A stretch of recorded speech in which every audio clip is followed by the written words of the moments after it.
ಗುಂಟೆಯ ಬಗ್ಗೆ ತಿಳಿತಾ ಹೋಗೋಣ.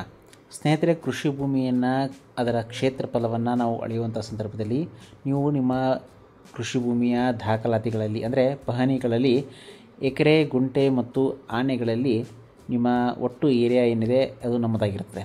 ಸೊ ಇವತ್ತಿನ ವಿಡಿಯೋದಲ್ಲಿ ನಾವು ಗುಂಟೆ ಅಂದ್ರೇನು ಅನ್ನೋದಕ್ಕೆ ಸಂಬಂಧಪಟ್ಟಂತೆ ಒಂದಷ್ಟು ಮಾಹಿತಿಯನ್ನು ತಿಳ್ಕೊಳ್ಳೋಣ. ಸ್ನೇಹಿತರೆ, ನೀವು ನಮ್ಮ ಚಾನಲ್ಗೆ ಹೊಸಬರಾಗಿದ್ದರೆ ದಯವಿಟ್ಟು ಚಾನಲ್ನ ಸಬ್ಸ್ಕ್ರೈಬ್ ಮಾಡಿಕೊಡಿ, ಪಕ್ಕದಲ್ಲಿರುವಂತಹ ಬೆಲ್ ಐಕನ್ನ ಕ್ಲಿಕ್ ಮಾಡಿ. ಸೊ ಇವಾಗ ನೋಡಿ ಸ್ನೇಹಿತರೆ, ನಿಮಗೆ ಸ್ಕ್ರೀನ್ ಮೇಲೆ ಕಾಣಿಸ್ತಾ ಇದೆ. ಒಂದೊಂದಾಗಿ ನಾನು ಡೀಟೇಲ್ ಆಗಿ ಹೇಳ್ತಾ ಹೋಗ್ತೇನೆ. ನೋಡಿ, ಫಸ್ಟ್ ಒಂದು ಗುಂಟೆ ಎಂದರೇನು? ನೋಡಿ, ಕೃಷಿ ಭೂಮಿಯನ್ನು ಸಾಮಾನ್ಯವಾಗಿ ಅಳೆಯಲು ಬಳಕೆ ಮಾಡುವಂತಹ ಒಂದು ಅಳತೆಯಾಗಿದೆ. ಯಾವುದು ಅಂದರೆ ಅದು ಗುಂಟೆ. ಓಕೆ, ಸೊ ಇಲ್ಲಿ ಒಂದು ಗುಂಟೆ ಅಂದರೆ 1089 ಸ್ಕ್ವೇರ್ ಫೀಟ್ ಆಗಿದೆ. ನೋಡಿ, ಇಲ್ಲಿ ನಿಮಗೆ ಒಂದು ಕೃಷಿ ಭೂಮಿಯ ಒಂದು ಡೈಗ್ರಾಮ್ನ ನಾನು ಕೊಟ್ಟಿದ್ದೀನಿ. ಉದ್ದ ಮತ್ತು ಅಗಲ 33 ಅಡಿ ಇಂಟು 33 ಅಡಿ ಇದೆ. 33 ಇಂಟು 33 ಫೀಟ್ ಇದೆ. ಸೊ ಅದನ್ನು ನಾವು ಇಂಟು ಮಾಡಿದಾಗ 1089 ಸ್ಕ್ವೇರ್ ಫೀಟ್ ಬರುತ್ತೆ. ಸೊ ನಿಮಗೀಗ ಒಂದು ಡೌಟ್ ಬಂದಿರುತ್ತೆ, ಸರ್ ಏನಕ್ಕೆ ನಾವು 33 ಅಡಿ ಇಂಟು 33 ಅಡಿನೇ ತೊಗೋಬೇಕಾ ಅಂತಂದರೆ ಅದಕ್ಕೆ ಕಾರಣ ಏನು ನೋಡೋಣ.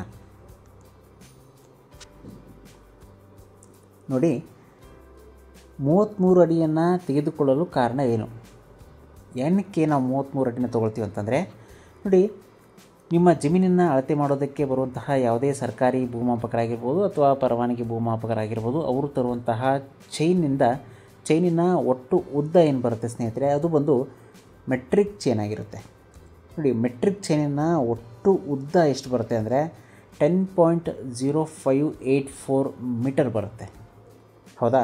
ಕೆಲವು ಭಾಗದಲ್ಲಿ ಟೇಪಲ್ಲಿ ಅಳತೆ ಮಾಡ್ತಾರೆ, ಇನ್ನೂ ಕೂಡ ಕೆಲವೊಂದು ಭಾಗದಲ್ಲಿ ಚೈನ್ ಇಂದನೇ ಸರ್ವೆ ಮಾಡ್ತಾರೆ. ನೋಡಿ, 1 ಮೀಟರ್ ಅಂದರೆ 3.2808 ಫೀಟ್ ಆಗುತ್ತೆ.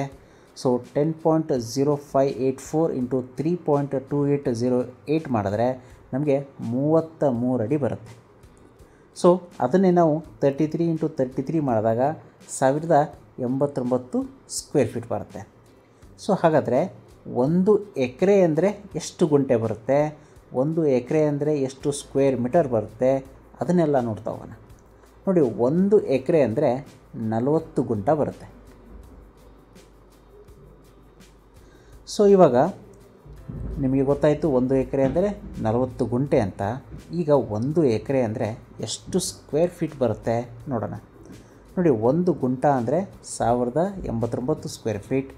1 ಎಕರೆ ಅಂದರೆ 40 ಗುಂಟೆ ಅಂತ ಆದರೆ, ಸೊ 1 ಎಕರೆ ಅಂದರೆ 43,560 ಸ್ಕ್ವೇರ್ ಫೀಟ್. ಇಲ್ಲಿ ಸಿಂಪಲ್ 40 ಗುಂಟೆಗೆ 1089 ಸ್ಕ್ವೇರ್ ಫೀಟ್ನ ನೀವು ಇಂಟು ಮಾಡಿದಾಗ 43,560 ಸ್ಕ್ವೇರ್ ಫೀಟ್ ಬರುತ್ತೆ. ಹಾಗಾದರೆ 1 ಗುಂಟ ಅಂದರೆ ಎಷ್ಟು ಸ್ಕ್ವೇರ್ ಮೀಟರ್ ಬರುತ್ತೆ ನೋಡಿ, 101.1714 ಸ್ಕ್ವೇರ್ ಮೀಟರ್ ಬರುತ್ತೆ. ಸೊ ಹೇಗಪ್ಪ ಬಂತು ಇದು 101.1714 ಅಂತಂದರೆ? ಸಿಂಪಲ್ ಸ್ನೇಹಿತರೆ, ಒಂದು ಮೆಟ್ರಿಕ್ ಚೈನಿನ ಉದ್ದ ಎಷ್ಟು ಬರುತ್ತೆ ಅಂತ ನಾನು ನಿಮ್ಗೆ ಆಲ್ರೆಡಿ ಹೇಳಿದೆ, 10.0584 ಅಂತ ಹೇಳಿದೆ. ಸೊ ಅದನ್ನೇ ನಾವು ನೋಡಿ 10.0584 ಲೆಂತ್ ಇಂಟು ವಿಡ್ತ್ ಮಾಡಿದಾಗ ನಮಗೆ 101.1714 ಸ್ಕ್ವೇರ್ ಮೀಟರ್ ಬಂತು. ಸೊ ಇವಾಗ ನಿಮಗೆ ಏನೇನು ಗೊತ್ತಾಯಿತು ಸ್ನೇಹಿತರೆ? 1 ಗುಂಟೆ ಅಂದರೆ 1089 ಸ್ಕ್ವೇರ್ ಫೀಟ್ ಅಂತ ಗೊತ್ತಾಯಿತು. 1 ಗುಂಟ ಅಂದರೆ 101.1714 ಸ್ಕ್ವೇರ್ ಮೀಟರ್ ಅಂತ ಗೊತ್ತಾಯಿತು. ಸೊ 1 ಎಕರೆ ಅಂದರೆ 4046.856 ಸ್ಕ್ವೇರ್ ಮೀಟರ್ ಅಂಥೇಳಿ ನಿಮಗೆ ಗೊತ್ತಾಯಿತು. ನೋಡಿ, 1 ಹೆಕ್ಟರ್ ಎಕ್ಸ್ಟ್ರಾ ತಿಳ್ಕೊಳ್ಳಿ. 1 ಹೆಕ್ಟರ್ ಅಂತಂದರೆ 2.471 ಎಕರ್ ಬರುತ್ತೆ. 1 ಹೆಕ್ಟರ್ ಅಂತಂದರೆ 10,000 ಸ್ಕ್ವೇರ್ ಮೀಟರ್ ಬರುತ್ತೆ. ಹೇಗಪ್ಪ 10,000 ಅಂತಂದರೆ, ಇದು ನಿಮ್ಮ ಕೃಷಿ ಭೂಮಿ ಆಗಿದ್ದರೆ ನೋಡಿ, ಈ ಕಡೆ 100 ಮೀಟರು ಅಂದರೆ ಲೆಂತು ಮತ್ತು ವಿಡ್ತು ಎರಡೂ ಕೂಡ 100 ಅಂತ ಅಂದ್ಕೊಳ್ಳಿ. ಸೊ ಇವಾಗ ಏನು ಬರುತ್ತೆ ಸ್ನೇಹಿತರೆ, ಅದು 10,000 ಸ್ಕ್ವೇರ್ ಮೀಟರ್ ಬರುತ್ತೆ. ಸೊ 1 ಹೆಕ್ಟೇರ್ ಅಂತ ಅರ್ಥ.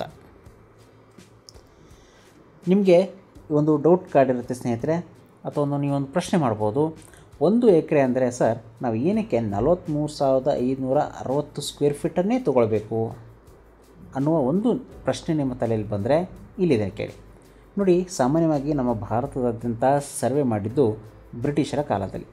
ನಮ್ಮ ಜಮೀನಿನ ನಕ್ಷೆಗಳು ಎಲ್ಲವೂ ಕೂಡ ಟಿಪ್ಪಣಿ ರೂಪದಲ್ಲಿ ಸರ್ವೆ ದಾಖಲಾತಿಗಳ ಒಂದು ಕೊಠಡಿಯಲ್ಲಿ ಇರ್ತದೆ, ಸರ್ವೆ ದಾಖಲಾತಿಗಳಿರ್ತವೆ. ಅವನ್ನೆಲ್ಲ ತಯಾರಾಗಿದ್ದು ಬ್ರಿಟಿಷರ ಕಾಲದಲ್ಲಿ. ನೋಡಿ, 1 ಎಕರೆ ಅಂದರೆ 43,560 ಚದರ ಅಡಿ ಬರುತ್ತೆ. ಇದು ಬ್ರಿಟಿಷ್ ಇಂಪೀರಿಯಲ್ ಭೂಮಾಪನ ಪದ್ಧತಿಯಲ್ಲಿನ ಐತಿಹಾಸಿಕ ಪದ್ಧತಿಗಳಿಂದ ಬಂದಿದೆ. ಇದಕ್ಕೆ ಕೆಳಗಿರುವ ಕಾರಣ ವ್ಯಾವಹಾರಿಕ ಕೃಷಿಯ ಇತಿಹಾಸ ಆಗಿರುತ್ತೆ. ಅಂದರೆ 1 ಎಕರೆ ಅಂದರೆ 2 ಎತ್ತುಗಳ ಜೋಡಿಯಿಂದ ಒಂದು ದಿನದಲ್ಲಿ ಉಳುಮೆ ಮಾಡಲು ಸಾಧ್ಯವಾದ ಒಂದು ಭೂಭಾಗ. ಅಂದರೆ 1 ಎಕರೆ ಜಾಗವನ್ನು 2 ಎತ್ತುಗಳಿಂದ ನಾವು ಉಳುಮೆ ಮಾಡಿದಾಗ ಆ ದಿನ ಸಿಕ್ಕಂತಹ ಒಟ್ಟು ಕ್ಷೇತ್ರಫಲ ಎಷ್ಟು ಬಂತು ಅಂದರೆ 43,560 ಸ್ಕ್ವೇರ್ ಫೀಟ್ ಬಂತು ಅಂತ ಹೇಳ್ತಾರೆ. ನೋಡಿ, ಪ್ರಾಚೀನ ಇಂಗ್ಲೆಂಡ್ನಲ್ಲಿ 1 ಎಕರೆ ಅಂದರೆ ಅವ್ರು ಏನು ತೊಗೊಳ್ತಾರೆ, 1 ಫರ್ಲಾಂಗ್ 660 ಅಡಿ ಉದ್ದಕ್ಕೆ, 1 ಚೈನ್ 66 ಅಡಿ ಅಗಲ.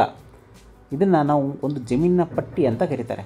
ಸೊ 660 ಅಡಿಗೆ 66 ಅಡಿನ ನೀವು ಮಲ್ಟಿಪ್ಲೈ ಮಾಡಿದಾಗ 43,560 ಸ್ಕ್ವೇರ್ ಫೀಟ್ ಬರುತ್ತೆ ಸ್ನೇಹಿತರೆ. ಸೊ ಇದಾಗಿತ್ತು ಒಂದು ಗುಂಟೆಗೆ ಸಂಬಂಧಪಟ್ಟಂತೆ ಒಂದು ಕಿರು ಮಾಹಿತಿಯನ್ನು ನಾನು ತಿಳಿಸಿ ಹೇಳುವಂತಹ ಪ್ರಯತ್ನ ಮಾಡಿದ್ದೀನಿ. ನಿಮಗೇನಾದರೂ ಇದಕ್ಕೆ ಸಂಬಂಧಪಟ್ಟಂತೆ ಪ್ರಶ್ನೆಗಳಿದ್ದರೆ ದಯವಿಟ್ಟು ನೀವು ಕಮೆಂಟ್ ಸೆಕ್ಷನಲ್ಲಿ ನಿಮ್ಮ ಪ್ರಶ್ನೆಗಳನ್ನು ಕೇಳಿ. ಮುಂದಿನ ವಿಡಿಯೋದಲ್ಲಿ ಆನೆಗಳ ಬಗ್ಗೆ ತಿಳ್ಕೊಳ್ಳೋಣ. ಓಕೆ, ಒಂದು ಆನೆ ಅಂದ್ರೇನು, 16 ಆನೆ ಅಂತ ಬರುತ್ತೆ, ಒಂದು ಚೈನಲ್ಲಿ ಎಷ್ಟು ಲಿಂಕ್ಗಳು ಬರ್ತವೆ, ಹೌದಾ? ಸೊ ಇವನ್ನೆಲ್ಲ ಮುಂದಿನ ವಿಡಿಯೋದಲ್ಲಿ ನಾನು ನಿಮಗೆ ತಿಳಿಸ್ಕೊಡುವಂಥ ಪ್ರಯತ್ನ ಮಾಡ್ತೀನಿ. ಸೊ ಅಲ್ಲಿವರೆಗೂ ನಮಸ್ಕಾರ.